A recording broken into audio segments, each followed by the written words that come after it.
Vamos dar início, então, à nossa conversa aqui, né? Perguntando para vocês, alguém gostaria de ler o Evangelho? Ô, Maria Aparecida, por favor, uma grande satisfação. Só ativa a sua voz aí. Evangelho segundo o Espiritismo, capítulo 4. Ninguém pode ver o reino de Deus se não nascer de novo. Necessidade da encarnação. A encarnação é uma punição e não há senão espíritos culpados que a ela estejam obrigados. A passagem dos espíritos pela vida corporal é necessária para que esses possam cumprir, com a ajuda de uma ação material, os desígnios cuja execução Deus lhe confiou. Ela é necessária a eles mesmos porque a atividade que são obrigados a desempenhar ajuda o desenvolvimento de sua inteligência. Deus, sendo soberanamente justo, deve considerar igualmente a todos os seus filhos. É por isso que dá a todos um mesmo ponto de partida, a mesma aptidão, as mesmas obrigações a cumprir e a mesma liberdade de agir. Todo privilégio seria uma preferência e toda preferência uma injustiça. A encarnação não é para todos os espíritos, senão um estado transitório. É uma tarefa que Deus lhe impõe na sua entrada na vida, como primeira prova do uso que farão do seu livre-arbítrio. Tá bom? Tá ótimo, tá ótimo. Muito bem. Então vamos fechar os nossos olhos, tranquilizar os nossos corações, respirar de uma maneira bastante calma, tranquila, né? E erguer os nossos pensamentos ao plano maior, encontrarmos os nossos amigos espirituais, os nossos mentores, que sempre estão conosco nesses nossos encontros, e vamos pedindo ao nosso mestre, amigo Jesus, que esteja conosco durante toda essa nossa reunião, que possa nos iluminar, que os teus prepostos amigos possam nos inspirar para extrairmos as melhores lições trazidas pela nossa querida Joana de Ângeles. Que assim seja. Muito bem, meus caros. Hoje nós temos um capítulo aqui do Homem Integral, que é um capítulo bastante curtinho, mas que curiosamente tem tudo a ver com o Natal, que já vai chegar aí na sequência, né? Que é, na verdade, é o último trecho, né? Do primeiro capítulo aqui, em que fala sobre as questões aqui. Né? A gente está no capítulo 3º, né? A busca da realidade. E o último item desse capítulo 3º é a religião e a religiosidade, que neste meu livro aqui está na página 64. 64 e seguintes. No próximo encontro a gente já inicia o capítulo 4º, que é o homem em busca do êxito, né? E aí tem outros aspectos. Bom, religião e religiosidade, né? Dois aspectos bastante diferenciados, né? E a Joana de Ângeles coloca muito bem isso.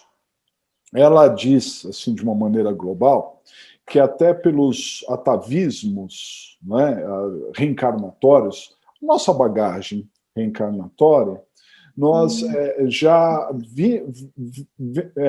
chegamos nessa nossa existência com uma bagagem de religião, uma religião tradicional, né? Todos, de alguma maneira, têm esse resquício. Alguns até se rebelam, né? E querem até negar alguns fatores, mas, de uma maneira geral, a população ela tem essa intuição da religião, né? Só que acaba trazendo a religião para o dia a dia como uma espécie de aparência, Ela começa o capítulo falando dos homens espelho. Olha só, mais um vocábulo que a Joana de Ângeles traz para nós. O que são os homens espelhos? Homens espelhos são aqueles que não têm personalidade, que acaba refletindo os modismos, né? Então as coisas vão acontecendo e a pessoa, para assim ser o mais agradável possível para o núcleo a que ela pertence, ela acaba refletindo, na verdade, o que os outros querem que ela reflita, né? Esses são os homens espelho. E a religião entra aí. Então, as pessoas, elas acabam tendo a religião, uma grande parte, claro, tem gente que abomina, né? Mas uma grande parte, pelos atavismos reencarnatórios, acaba trazendo essa religião, mas uma religião superficial, uma religião sem nenhum tipo de profundidade, né? Então é nesse aspecto que ela trata todo o capítulo. Ela fala sobre o sentido da religiosidade verdadeira. E por isso que eu falei que isso tem tudo a ver com essa época natalina, não é? Que a gente lembra de todo mundo menos do aniversariante. A gente acaba, né, fazendo a festa, esse ano um pouco diferente dos outros anos, mas as pessoas se dão ao consumismo, todo o fator, mas o aniversariante mesmo, ele acaba não sendo lembrado. A propósito, vou falar agora para não esquecer, nós tivemos uma conversa fraterna no sábado, né? Nós temos lá um encontro de conversa fraterna. E nós falamos sobre o Natal. E esse vídeo do Conversa Fraterna, ele vai subir amanhã no canal do CIAN. Amanhã, às 18 horas. Foi uma conversa muito legal. Eu, a Deise, o Tiago e também a Giane. A gente ficou falando sobre o Natal, falamos sobre muitos aspectos. Está um vídeo bem bacana. Então, amanhã no canal do CIAN, não percam, às 18 horas, para a Verinha, eu nem sei que hora que é, já na manhã do Natal. O Papai Noel já passou lá. Vai passar antes, ela já está na véspera, ela já está se preparando para cortar o peru já. Tem peru aí também na Austrália, Verinha? Tem? Opa, que bacana, muito bem. Bom, pessoal, vamos compartilhar então a tela, vamos ver o que a Joana de Ângeles traz aqui para nós, olha só. Muito bem. Então ela fala da religião e religiosidade, né? Homens espelho, aquilo que eu falei, começa com os homens espelho, que refletem os modismos, sem identidade própria, se tornam o que agrada às pessoas. Então, elas caminham, se o que está agradando é desse jeito, você desse jeito, né? Então, se todo mundo está bebendo, eu vou beber também. Se todo mundo tem ali uma religião, eu também vou ter. Se o pessoal vai na igreja, eu vou também. Se não vai, eu não vou. E vai o famoso Maria vai com as outras, né? Aí a Joana de Ângeles diz assim, adota-se uma fórmula religiosa sem que se viva de forma equânime dentro dos cânones da religião. Então, olha só que interessante. As pessoas têm a religião ao seu lado, mas não se vivencia a religião. Esse que é o ponto. Né? Ela não vive de acordo com o equilíbrio que a religião acaba trazendo, né? Essa forma equânime, né? Que a religião vai trazer determinados padrões, mas a pessoa não vive esse padrão, não vive essa expressão. E ela diz mais, é a experiência da religião sem religiosidade, que é o que a gente tem visto muito, religião sem religiosidade. O conceito de Deus se perde na complexidade das fórmulas vazias do culto externo, e a manifestação da fé íntima desaparece diante das expressões ruidosas destituídas dos componentes dos rituais da meditação, reflexão e da entrega. Então, olha só que importante, né? Essa questão do conceito de Deus dentro de uma complexidade que as pessoas criam, que é uma complexidade que acaba sendo vazia. Você vê muitas pessoas, né, que acabam tendo até, eu percebo isso, tendo até um receio, às vezes, de falar a palavra Deus. Né? Então, porque tem um ser supremo, ou uma luz, como você queira chamar, né? Mas eu acredito que tem uma. E acaba gerando uma complexidade que, na verdade, não se explica, não é? E acaba sendo vazia. Então, isso acaba gerando esse vazio dentro das pessoas, né? Essa fé que é íntima, que já vem de componentes atávicos, ela acaba desaparecendo. E por que isso? Porque não se vivencia adequadamente a religião, né? E a Joana de Ângeles traz aqui, dentro do ritual da meditação, da reflexão, da entrega. Né? Claro que nós, aqui no Espiritismo, nós não nos apegamos a dogmas ou alguns aspectos assim, mas nós temos um ritual. Né? O ritual religioso, ele é fundamental. É o momento da gente se concentrar, né? É o momento da gente tirar os pensamentos que ficam poluindo a nossa cabeça, para que a gente, né, se dedique àquele momento da reflexão, o momento da prece, o momento de realmente se voltar para o Pai Maior, né, se voltar para o nosso irmão maior também. E muitas pessoas acabam, né, simplesmente fazendo aquela reza sem que tenha significado, muitas vezes, né? É nesse sentido que ela está falando, uma religião sem religiosidade. Aí ela explica, a religião se destina ao conforto moral e à preservação dos valores espirituais do homem, demitizando a morte e abrindo as portas aparentemente indevassáveis à percepção humana. A religião é esse conforto, ela se destina para esse conforto, um conforto moral, né? Um conforto que faz a gente preservar valores, valores essenciais, valores não materiais, valores espirituais. Né? Através da religião, a gente acaba evitando de cair em determinadas ciladas. Né? Então, por exemplo, assim, um exemplo banal que eu vou dar para vocês. Nós temos eu não sou dado a bebida alcoólica, né? Não faz parte de mim, embora às vezes tomo um vinho ou alguma coisa quando tem alguma oportunidade. Mas eu não sou dado a bebida alcoólica. Agora, imagine que eu fosse dado a bebida alcoólica.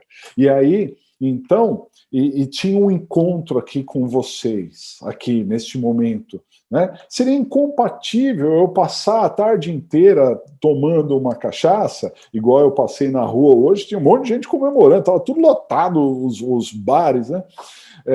E agora, 6 da tarde, estava tudo lotado. E depois vir aqui. Por quê? Porque a religião me preservaria dessa situação. Eu falo, não, hoje, pelo menos hoje, né, eu preciso pisar no freio, eu preciso, né, ter ali uma consciência mais voltada. Tal. A verdadeira religião leva a isso, a essa preservação. Né? De muitas pessoas, às vezes, acham que é uma hipocrisia.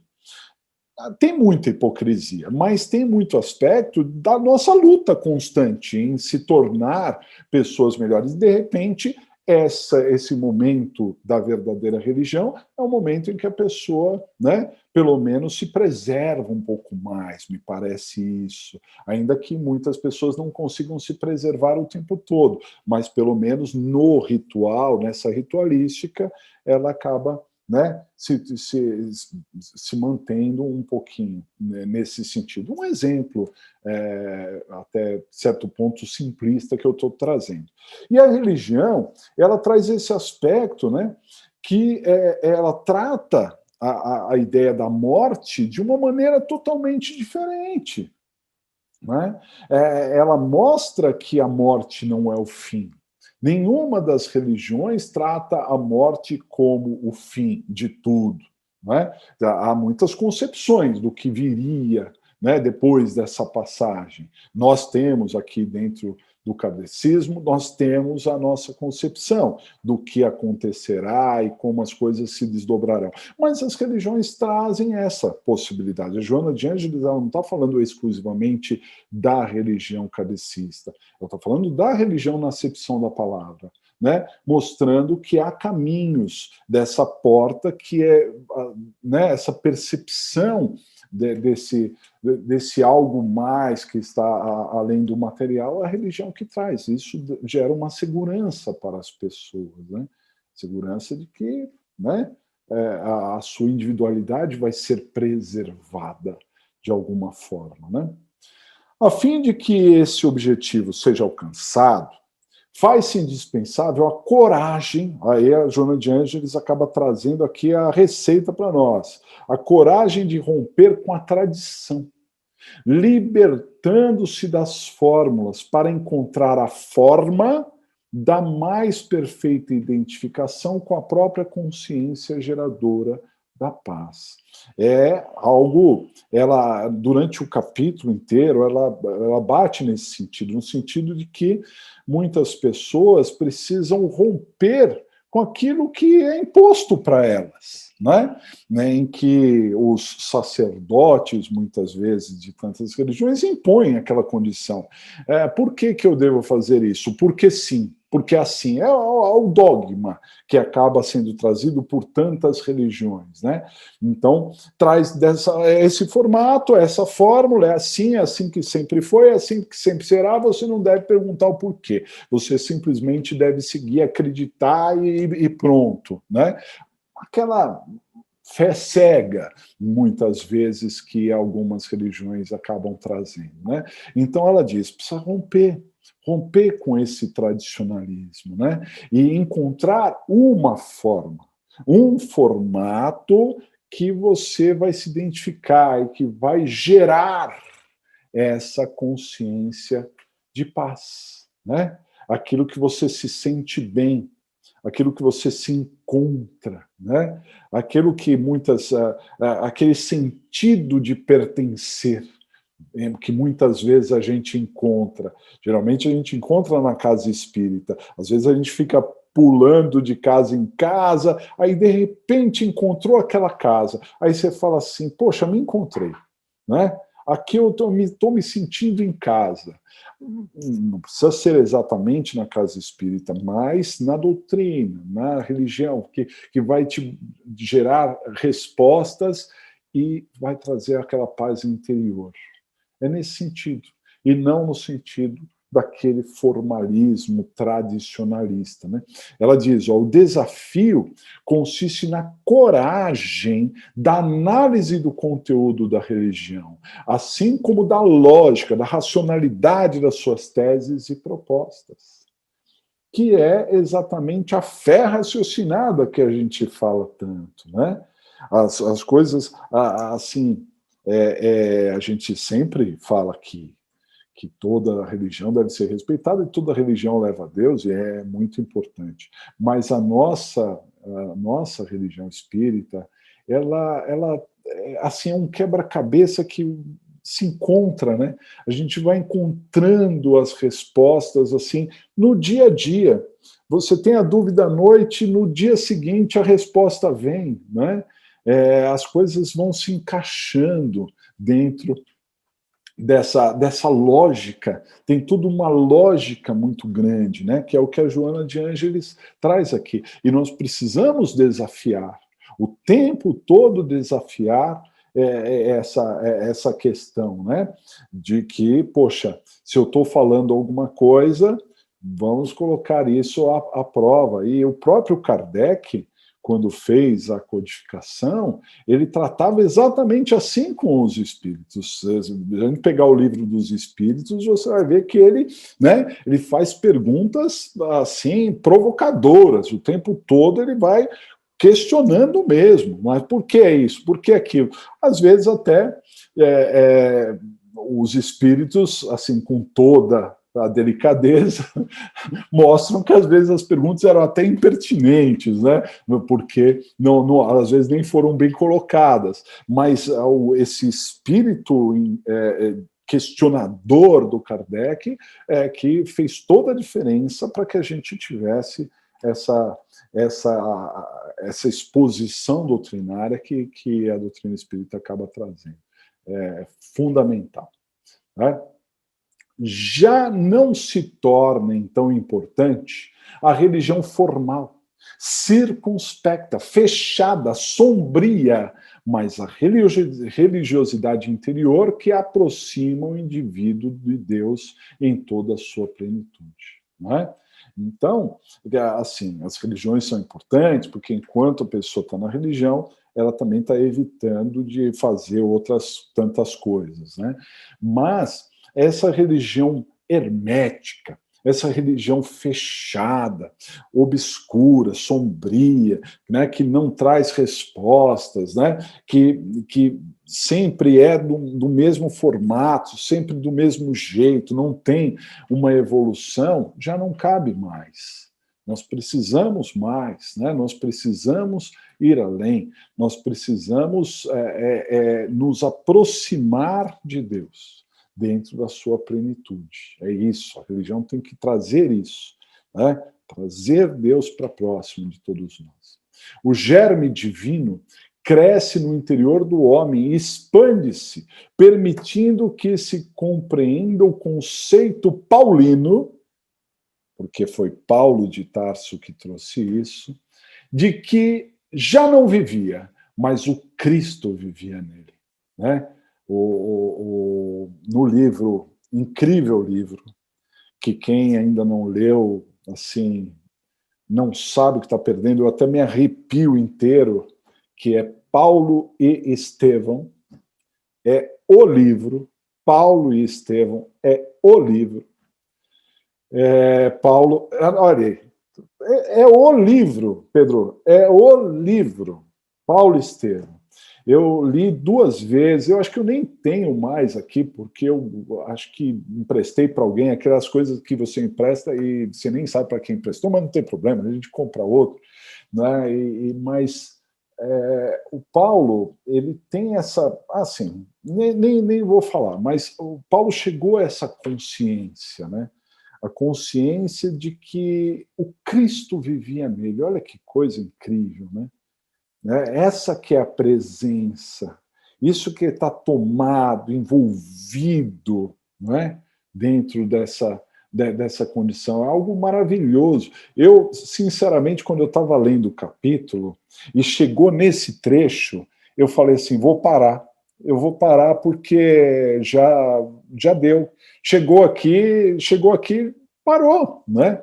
Porque é isso que a gente, essa vivência é que a gente busca, né? Muito, muito lindo, muito, muito maravilhoso. Então fica aí a dica, hein? Paulo e Estevão. Não, quem já leu, lê de novo, porque realmente é maravilhoso. Né? Na execução do programa religioso, a maioria das pessoas age por convencionalismo e conveniência, sem a coragem de assumir as suas convicções, receosa da rejeição do grupo. Adotam fórmulas de agrado geral que foram úteis em determinados períodos do processo histórico e evolutivo da sociedade. Tudo é um processo evolutivo, tudo é um processo histórico evolutivo.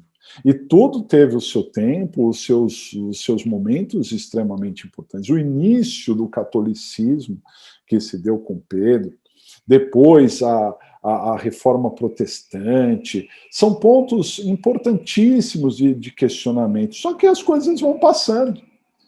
Quem de nós não conhece evangélicos, pastores que são verdadeiros médiuns, e que não traduzem dessa forma, mas tem uma postura, um jeito, um formato, às vezes até um entendimento que você fala, esse cara é realmente um médium e ele dá passe aqui na igreja, ele nem percebe isso, né? Ele chama de uma outra maneira, né? Agora, esse convencionalismo, essas questões herméticas, fechadas, né? Como diz Joana de Ângela, ela já teve o seu momento, já teve a sua importância histórica, mas tudo é uma evolução. A religião não está lá fora, ela está dentro de nós, né? Buscar dentro. Esse que é o ponto. E aí, fechando o capítulo, que eu disse que era curtinho, mas é claro que eu deixei muitos aspectos aqui de fora. No último parágrafo, a Joana de Ângeles coloca que a religiosidade é uma conquista que ultrapassa a adoção de uma religião.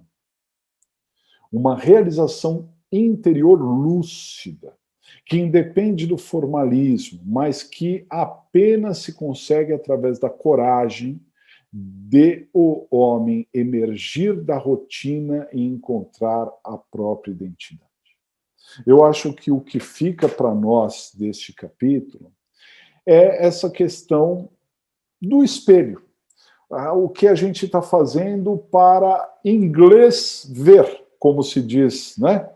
Às vezes a pessoa tem uma atitude, para que as outras pessoas simplesmente vejam, né? A gente vê tantas, infelizmente, pessoas por aí, pessoas públicas, que ficam falando em nome de Deus, né? O tempo todo usa a expressão de Deus, mas você percebe que não vivenciam aquilo, nada. Tem condutas que são totalmente opostas, assim, incompatíveis para quem tem uma religião com religiosidade, né? Então, a gente precisa sair desse espelho do que os outros pensam e ter coragem, a coragem de questionar, a coragem de encontrar o seu próprio Deus, né? De ter Deus dentro do coração, a coragem de dizer, não, eu sou espírita, por exemplo, ou eu sou católico, ou eu sou kardecista, ou eu sou evangélico, sei lá, budista, mas ter a coragem de assumir uma posição e não exatamente por conta do que os outros possam imaginar, né? A Joana de Ângeles, no capítulo, ela fala muito sobre isso, que a sociedade acaba tolerando, né? Tolera, ele está ali, ele não faz mal para ninguém, ele não interfere em nada, então deixa ele assim, do jeito que ele está, né? E porque, na verdade, é uma rotina, e essa rotina a religião tem que ser questionadora, muito mais que isso, né? E é exatamente o que a gente pensa do Natal, né? O nosso Natal é diferente, né? A gente, às vezes, pode estar tendo uma festa, pode estar com outras pessoas, né? Mas é muito importante que a gente use esses momentos de fim de ano para que a gente faça essa reflexão, essa introspecção, né? Para que a gente consiga ter clareza de pensamento, para planejar, né?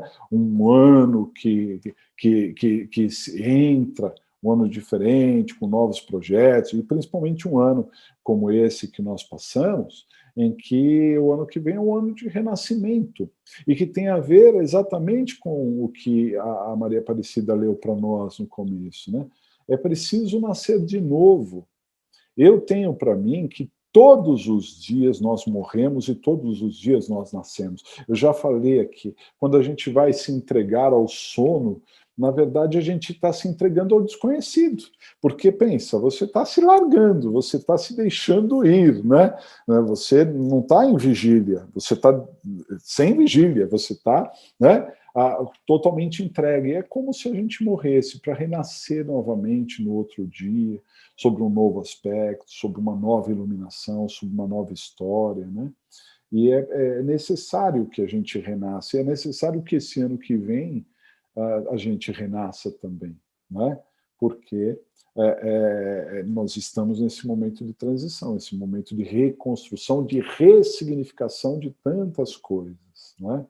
E que essa religiosidade esteja presente nas nossas atitudes, dentro de nós, porque se ela realmente estiver dentro de nós, a gente já acaba enfrentando aí as encruzilhadas da vida com muito mais sensatez, né?